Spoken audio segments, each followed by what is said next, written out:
ایک وقت کی بات ہے، ایک چھوٹا سا بادل جس کا نام سفید پنکھ تھا۔ وہ باقی بادلوں سے بالکل مختلف تھا۔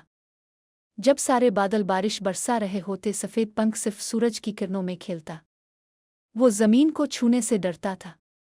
ایک دن ایک بوڑھے عقاب نے اسے کہا، تمہیں معلوم ہے حقیقی خوبصورتی زمین پر ہے، تمہارے بغیر تو یہ دنیا اداس ہو جائے گی۔ لیکن سفید پنکھ ہنس پڑا، میں تو آزاد ہوں، میں کبھی زمین کو چھوں گا نہیں۔ پھر ایک عجیب موسم آیا، سورج غائب ہو گیا، ہوا رک گئی۔ سفید پنکھ نے محسوس کیا کہ وہ بہت بھاری ہو رہا ہے، اس کے روشن سفید رنگ گہرے ہونے لگے۔ وہ ڈر گیا۔ ایک چھوٹے سے پہاڑ نے اسے آواز دی، ڈرو مت، ہم سب کی ایک ذمہ داری ہوتی ہے۔ لیکن سفید پنکھ نے انکار کر دیا۔ وہ اور اوپر اڑنے کی کوشش کرنے لگا، مگر وہ اور بھاری ہوتا گیا۔ آخرکار وہ ایک ننھے سے بیج پر جا گرا جو سورج کی تلاش میں تھا۔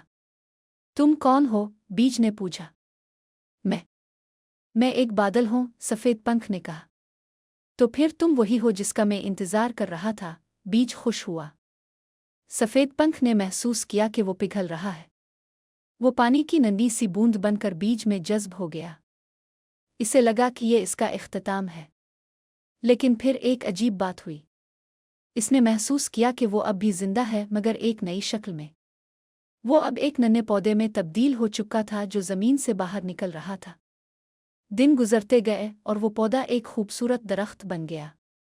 پرندے اس پر گانے لگے، مسافر اس کے سائے میں آرام کرنے لگے۔ ایک دن وہی بوڑھا عقاب واپس آیا۔ اس نے درخت کو دیکھا اور مسکرایا، تم نے آخرکار اپنی حقیقی طاقت کو پا لیا۔ سفید پنکھ نے محسوس کیا کہ وہ پہلے سے کہیں زیادہ آزاد ہے۔ اسے سمجھ آئی کہ حقیقی آزادی اپنے آپ کو بدلنے سے نہیں بلکہ دوسروں کی زندگیوں کو بدلنے سے ملتی ہے۔ اور اس دن سے جب بھی بارش ہوتی، سفید پنکھ کے درخت سے ننھے بیج زمین پر گرتے جو نئے درخت بن کر اگتے۔ اس نے سیکھا کہ عظیم ہونے کا مطلب ہے دوسروں کو بھی عظیم بننے میں مدد کرنا۔